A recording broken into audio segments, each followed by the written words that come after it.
Hola, soy Paul Alonso, estoy en el barrio de Chamberí, en Madrid, y hoy voy a entrevistar a Darío Adanti, un argentino español, dibujante de cómics, satirista, que es además editor fundador de la revista Mongolia. Darío, querido, ¿cómo estás? Muy De nuevo bien, acá en Madrid. yo Que encantado de verte, Paul, como siempre que vienes. igual. Además, cada año que vengo y Sí, nos vemos y conversamos, es un año más que eh, existe la revista Mongolia, sí, que empezó en el año 2012. sí, Y exacto, ahora estamos en el 2025, tiene 13 años, una exacto, sí. revista satírica y emblemática Mm, acá en España. ¿Cómo crees que ha cambiado el rol del humor desde el mm. momento en que nació esa revista en el 2012 hasta la España de hoy en el 2025? Pues ha cambiado bastante, es difícil ponerse a analizarlo porque en realidad uno se va adaptando, te vas adaptando y no te vas dando cuenta, pero cuando nosotros empezamos, Twitter llevaba muy pocos años. En ese momento, por ejemplo, Twitter había sido nuestra gran plataforma de difusión, no de los contenidos, que siempre fueron en papel, sino de promoción. Pero sí que era nuestro escaparate, ¿no? Y de pronto ya Twitter no es nuestro escaparate. Ya eso, por ejemplo, ha desaparecido, ¿no? Uh-huh. En ese momento el papel estaba en retirada, iba cayendo, y nosotros empezamos vendiendo bien por sorpresa de que había salido una nueva revista en papel, pero de pronto empezó a vender menos y era imposible hacer que la gente se suscriba. Y sin embargo, después de la pandemia, la gente, al menos en España, empezó a acostumbrarse a suscribirse. Uh-huh. Y entonces al revés, recién en los últimos 3 años no tenemos pérdidas. Curiosamente, cuando Uh-huh. cada vez parece que la gente compra menos papel, creo que al revés, que no hay una vuelta del papel como fue hace muchísimos años. Pero sí que se está afianzando el tema de que tú te suscribas y te llegue algo a tu casa. Uh-huh. Por otro lado, creo que la polarización política ha hecho casi que haya una especie de militancia en que ya una revista satírica no es solo una revista satírica, es casi una especie de comunidad de resistencia ante el avance de una ultraderecha europea y mundial. Entonces, creo que han cambiado varias cosas. Y por otro lado también, claro, el humor digital ha explotado de una manera brutal, con lo cual lo del papel termina siendo casi más una militancia y un activismo que el hecho de querer buscar humor Uh-huh. específicamente. De hecho, muchas veces ahora se rescata más nuestra parte seria, que son las últimas 10 páginas de información, Uh-huh. donde hacemos breves de cotilleo de las relaciones de los medios de comunicación con la banca, con esto, con estos partidos, Uh-huh. con lo otro.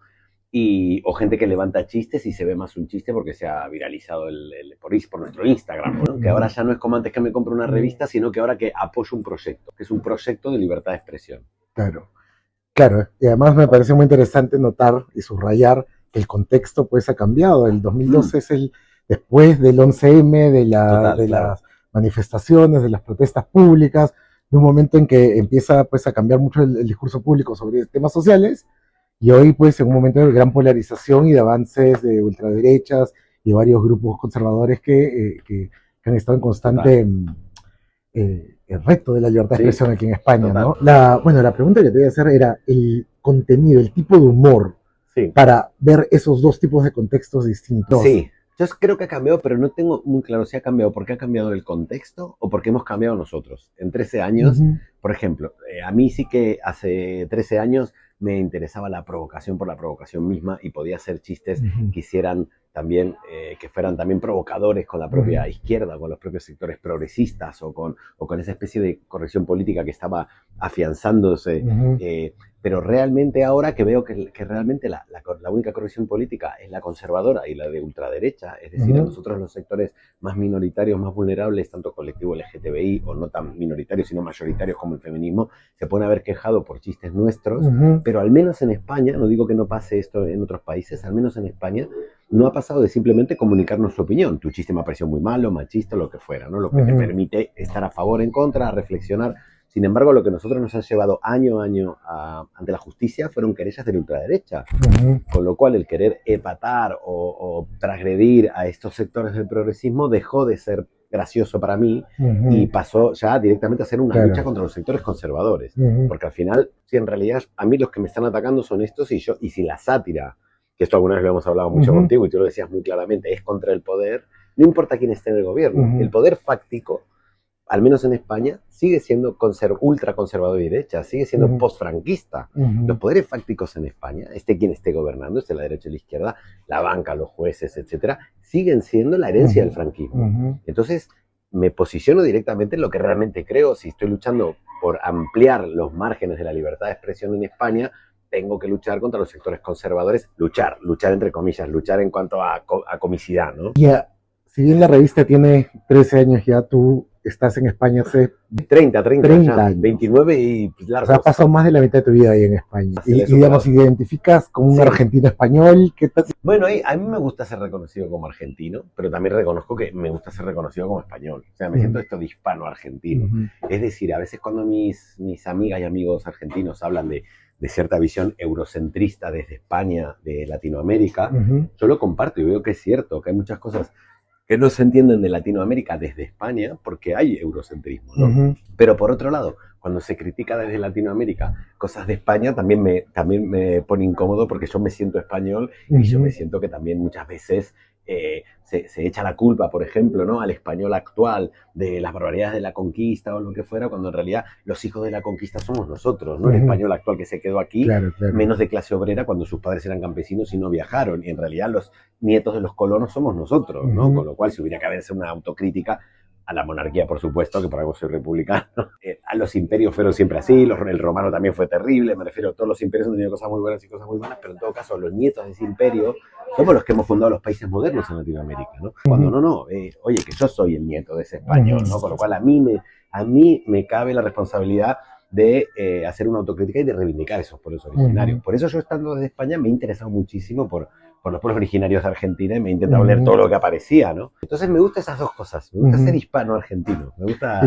Me gusta allá ser que me critiquen por español y aquí que me critiquen por Argentina. Bueno, y para unir esos mundos, para crear esos puentes, justamente tu último libro, lo que trata de hacer es explicarles el peronismo a los españoles, que es además algo muy difícil de explicarle a cualquier persona. Sí, es el peronismo explicado a los españoles. Todo esto viene porque antes de hacer Mongolia hacía un fanzine con los que terminamos haciendo Mongolia. Rapa Carballo, uno de los fundadores de Mongolia, es argentino. Esto estoy hablando en el 2010, en el 2009 hacíamos un fanzine que se llamaba Los Viernes Peronistas, lo hacíamos aquí en España. Nos dimos cuenta que gran parte del exilio de la izquierda peronista y del ala revolucionaria del peronismo había terminado en España por el exilio. Y entonces una parte importante de la historia argentina, de la historia de la dictadura, de la historia de la revolución y de la historia del peronismo, estaba en España. Entonces era muy, muy práctico aquí poder entrevistar tanto a hijos como a hijos, me refiero, de montoneros, de la FARC, de diferentes grupos vinculados al ala revolucionaria del peronismo y de la izquierda peronista, que había sido los que desaparecieron por la dictadura, ¿no? Igual que hijos de desaparecidos, hijas de desaparecidos, como a militantes de todas esas tendencias revolucionarias del peronismo que estaban aquí. Y la trampa del libro del peronismo explicado a los españoles es que no te lo explico, te lo cuento, que es diferente. Es un relato, en realidad, ¿no? Porque creo que un movimiento identitario y tan emocional no se explica por lo ideológico, sino que se explica por el relato, se explica por la narración, ¿no? Claro, bueno, que es un concepto de entender el peronismo, es en sí entender la Argentina contemporánea, es una empresa ambiciosa, digamos, tratar de explicárselo a cualquier persona. Sí, por eso yo lo que hago es contar los personajes, cómo se van cruzando, y hay personajes que te caen bien, personajes que te caen mal, hay ideas que van fluyendo aquí para allá, pero también hay que entender que hay cosas que desde hoy las polarizamos cuando no estuvieron polarizadas en el siglo XX. Es decir, ahora, por ejemplo, las izquierdas reivindican a Keynes, pero Keynes fue un señor muy conservador, un señor que hizo las políticas económicas que hizo para conservar el capitalismo, para ver cuáles eran los errores del capitalismo y en realidad hacerlo más humano. Pero esas mismas ideas las puso Roosevelt en funcionamiento en la Gran Depresión en Estados Unidos, pero esas mismas ideas las tomó también el fascismo para desactivar el comunismo, y esas mismas ideas las usa Perón. Entonces, hoy por hoy las izquierdas defienden un capitalismo keynesiano, pero en esa época el keynesianismo la tomó desde la socialdemocracia hasta el fascismo también. Con lo cual, esa confusión misma en el siglo XX ya existía, no es solo del peronismo. Solo que, obviamente, siempre explico lo mismo, izquierda y derechas se fundan en la revolución industrial. Y en países que veníamos de ser colonia, como es Latinoamérica, donde todavía no nos habíamos industrializado del todo, era muy difícil hablar de capitalista y proletariado, ¿no? Con lo cual, toda esa confusión hace algo identitario local, que tiene más que ver muchas veces con el fútbol, con el tango, y con un montón de esas cosas, que con lo ideológico de Marx ¿no? y los liberales, etcétera. Bueno, hace poco justo comentábamos definiciones cortas de peronismo en el mundo de hoy, ¿no? Sí, tengo una que no es mía. A ver. No, es de Saborido, que Ya. yo soy súper fan de Yo Estados también, yo Unidos. también. Y aparte él me parece uno de los que más saben explicar el peronismo sin explicarlo, digamos, ¿no? Porque creo que el peronismo, como es una cultura de masas y es nacional y popular, hay que contarlo de forma popular. No puedes contarlo como si fueras un académico que va a citar a Kropotkin, ¿no? No. Y él, cuando lo entrevisté, que vino a España, lo entrevisté y le pregunté, ¿no? ¿Cómo lo definiría? Y él me dijo una definición maravillosa. Y que la pongo en el libro también, porque pongo cosas de gente que he entrevistado. Él dice que el peronismo es como un autobús donde todos los que son peronistas son gente que quiere estar dentro de ese autobús. Ahora, hacia dónde vaya ese autobús depende de a quién le toque conducirlo. Me parece la mejor definición. Para terminar, has vuelto ahora a la novela gráfica, me dices que estás empezando a escribir un nuevo proyecto. Sí, que también tiene que ver con la Argentina, ¿no? Sí, en mi infancia en la dictadura, no es que yo tenga una infancia especialmente... no soy ni hijo de revolucionarios ni de intelectuales de izquierda, ni mucho menos, es una familia muy normal, pero es la visión de la dictadura desde un niño, y donde que yo ahí se notan las claves de por qué a mí me terminan fascinando la izquierda peronista, me terminan fascinando los movimientos guerrilleros argentinos, porque de alguna manera, por una historia familiar propia que no tiene que ver con la militancia política, ni mucho menos, todo parece normal, en mi infancia todo parece que no pasa nada en ese país, o que las cosas que pasan pasarán en todo el mundo, como ver coches Falcon con escopetas asomando, ver gente con gafas de sol que de pronto agarra uno y se lo lleva y no se sabe más, un vecino que no aparece más. Todo eso yo creo que pasa en todo el mundo. Pero de pronto por algo familiar se empiezan a abrir pequeñas puertitas al terror, ¿no? Entonces, por ejemplo, llega una patota de lo que eran los grupos de tareas que secuestraban gente a mi casa, confundidos porque antes vivía una persona que era de Montoneros.